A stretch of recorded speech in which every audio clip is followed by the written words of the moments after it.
Have you ever, if you've got kids, have you ever gone into their room when they're asleep to kind of just poke around a little bit, make sure everything's okay? Or do you ever need to put a book in their bag? Oh, they left their book out in the living room. I'm going to put it in their backpack. And you stick the book in the backpack, and you look in the backpack, and all you see is a bunch of empty candy wrappers. If I give my kid $20 and say, go to Safeway, get yourself whatever you want, they're not buying carrots. They're going to buy Reese's and Butterfingers because they're undisciplined. They are teenagers. The kids, Mark.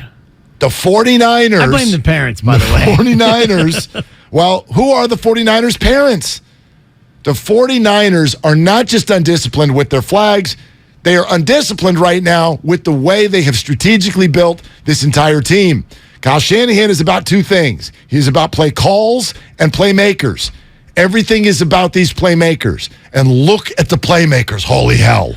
They just got Christian McCaffrey. And George Kittle is over here. And Deebo Samuel's a wide back. And Brandon Ayuk is a young budding star. Jawan Jennings is a first down on third down every single time. And even some of the other bit players. We can make something out of the Jeff Wilsons and the Eli Mitchells of the world. I've got playmakers. Right. And then you send your playmakers out there with a $20 bill and tell them to go to Safeway and come home with a Reese's because you haven't given them the discipline. You haven't given them the tools to go do what they do. In other words, playmakers and play calls are wonderful, but if you don't have an offensive line and if you haven't taught them how to not get every good play called back, it's worthless. It's absolutely worthless. And I support the trade, but they proved it again on Thursday night. Ooh, there's the king-size Reese's is available and it's on sale. So good. You get 4 cups in that. Let's go to the house on Halloween that's giving the full-size candies out. The Panthers are giving out the big king-size bars.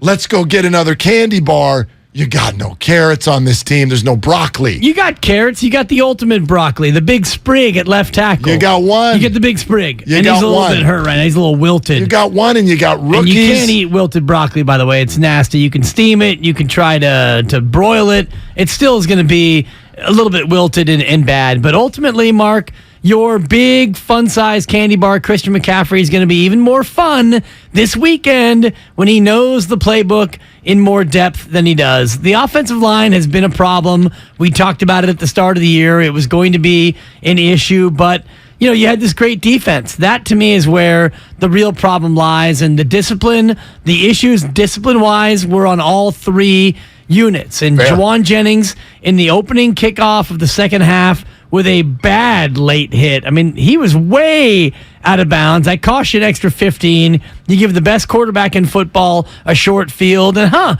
he punched it into the end zone for a touchdown. But other than that, you're right, a lack of discipline, and it doesn't matter how good your playmakers or your play calls are if you can't get the play off. And that's where, they're running into so many discipline problems. And by the way, they got bailed out in the first half, but then they didn't cash in on the punt that the Chiefs muffed, and then Jimmy G throws a pick, a ghastly interception in the red zone. So to me, you can't just look at one thing from yesterday and issue blame. The blame goes across the entirety of the team. That is all. Everything you just said accurate, and every single thing leads to one word: undisciplined. That throw by Jimmy G was not just a pick. It was an undisciplined play. Like, it's funny, when we look at games against the Chiefs, we go, you can't settle for 3. Oh, sometimes you freaking need 3. Right. Throw the damn ball away and give me 3. Give me 3. Give me 16-14 at the end of the half. It's a hell of a lot better than 14-13. And, oh, by the way, loss of your momentum and your confidence and the stadium vibe. And the Chiefs get the ball to start the third quarter. Holy smokes. Yeah. You know what I mean? Like, 3 is not always bad. You can't rely on it, but you also can't dismiss it. Everything they're doing, from hitting out of bounds to hucking the ball up on third down to getting half their plays called back, to even the way they've built the roster, it's simply a matter of discipline. And so Kyle's not wrong when he sits in front of a microphone. Well, we made this mistake, and we made this mistake, and we made this mistake. You're right.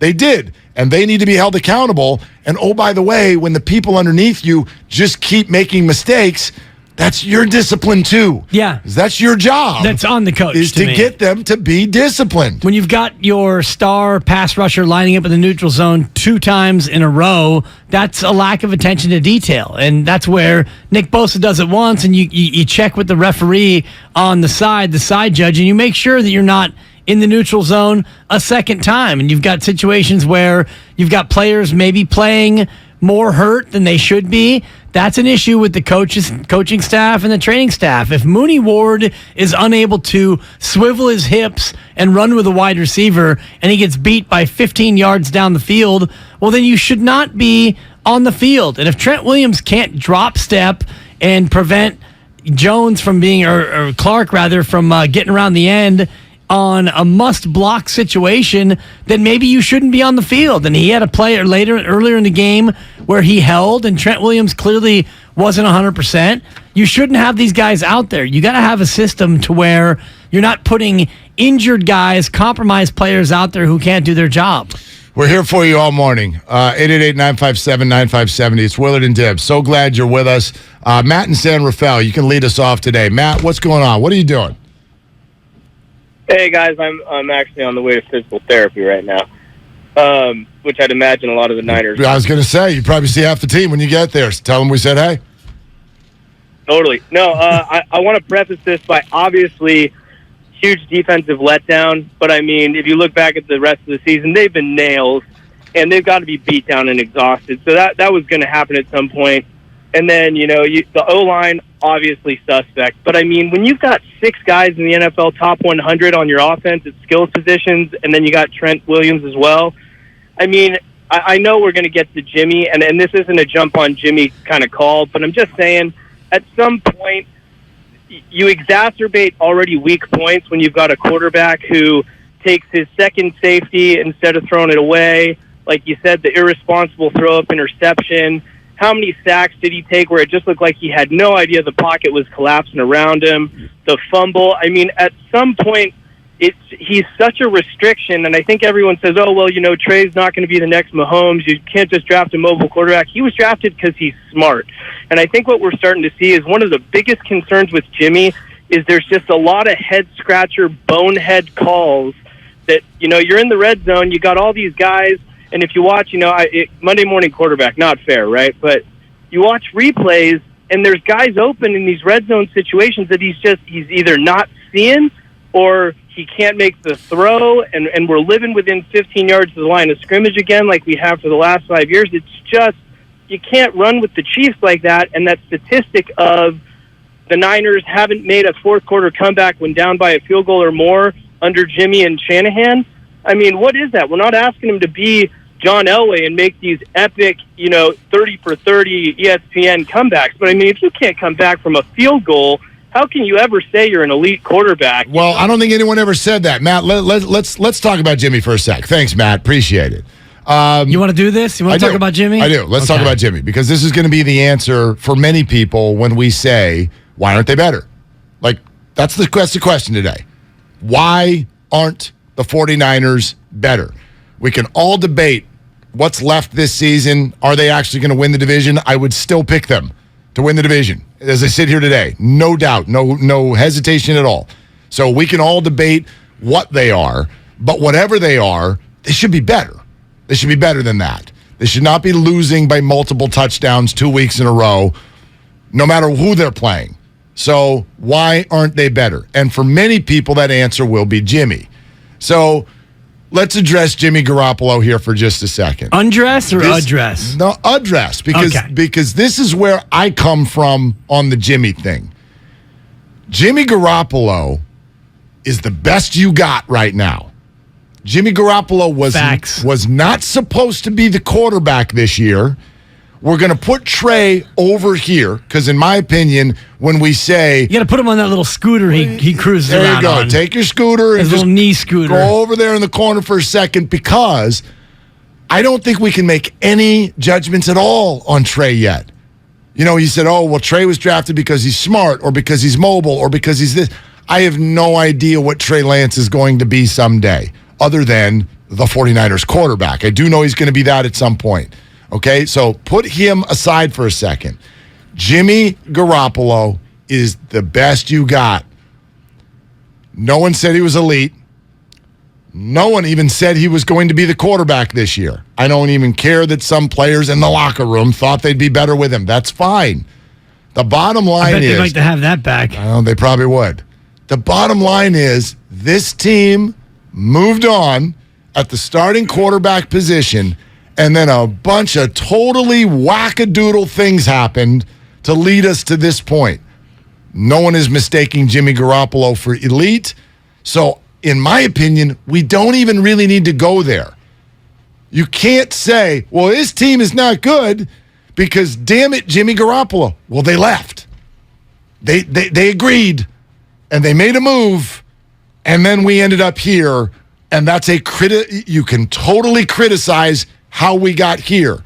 But if he's not the plan for the future, who cares if you think he's the problem? Well, he's not going to be here. But it matters because this team is in a Super Bowl window, and he is here. And because he's here, he's your quarterback. He's your starting quarterback for the rest of this year. But right. That's why it matters. But if the conversation is about fixing the quarterback position, we don't need to have that conversation because Jimmy Garoppolo is not your quarterback going forward. But he is going forward for the next. 8 games. Yeah, but that's 10 games. That's a little prisoner of the moment for me. But if you're talking about fixing the team, I get it. Right? I get it. That has been addressed. Well, it's been addressed, but maybe it hasn't been addressed, and so we won't know that until the end of next year. So if it hasn't been addressed, then I'm with Bonte and Goob from a few weeks ago. At that point, Kyle Shanahan's job is in jeopardy. If you try to address it and Trey Lance is not the answer and you didn't address it. Right, that's totally different. We can address that when we can actually address it because we can't right now because he's on one of those knee scooters because he's got a busted up ankle. But this is where you and I have a difference of opinion, and it's really semantics because right now Jimmy Garoppolo is your guy. He's your starting quarterback. So how do you make him, just Jimmy Garoppolo, how do you make him better? And you look at the sequence of events that you saw with, the bad interception in the red zone, and he took another safety and another fumble, and it's frustrating because you have all these weapons around him, yet you're unable to really cash in on touchdowns. You're getting field goals and picks in the red zone. Yeah, no, that's all fair. That's all fair. If we're talking about grand scheme, though, I don't think you need to. Well, how do we fix Jimmy? Well, I have an idea. How about if Trey Lance plays quarterback next year? Yeah. Right? So, Jimmy's going to be this quarterback no matter who he plays for. Like, if we wanted to ask the question in a different way, the conversation would be completely different. Why isn't Jimmy better? Well, he's 31 years old. He's just not going to be better. Right, he's just not. So if anybody's thinking that anyone is under this impression that Jimmy is supposed to go be an elite quarterback in the NFL, whoever said that? It's weird how if you ever defend Jimmy, it suddenly spills into nobody thinks he's elite. It sounded to me before the year started like Jimmy doesn't even think he's elite. Remember when he was like, hey, you got to know where your standing is in this league. Jimmy even knows. So that one doesn't bother me that much. Jonathan in San Francisco, you're next up. Hey, Jonathan, what are you doing?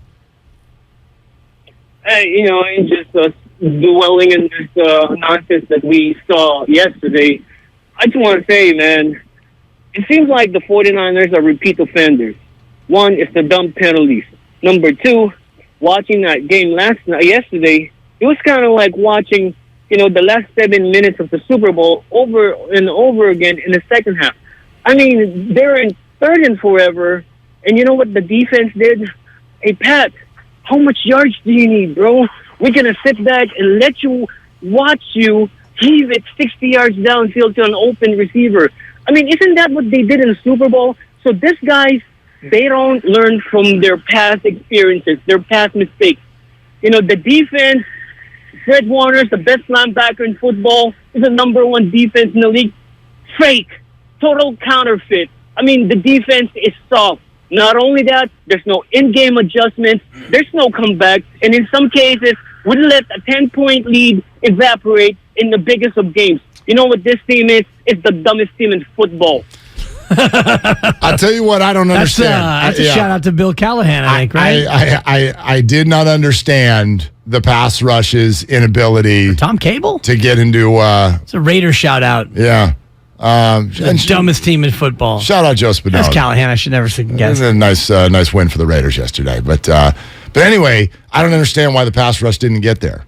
I like that. That shocked me, and it was the whole game. I'm watching that game, and all of a sudden my mind's going to 2018. Remember the team that had 2 interceptions the whole damn year? Yeah. And then in 2019, the same secondary was elite, and we went, oh, what happened? Oh, Nick Bosa happened. That's what happened. Suddenly you had a great pass rush, and the secondary looked great. And Charvarius Ward has looked great all year. Why? Because there's an elite pass rush. Suddenly there's not an elite pass rush. Charvarius Ward, granted, who is hurt, but Mosley's not there.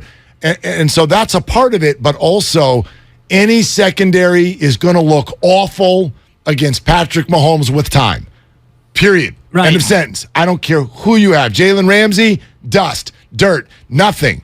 If Patrick Mahomes has time, you are toast.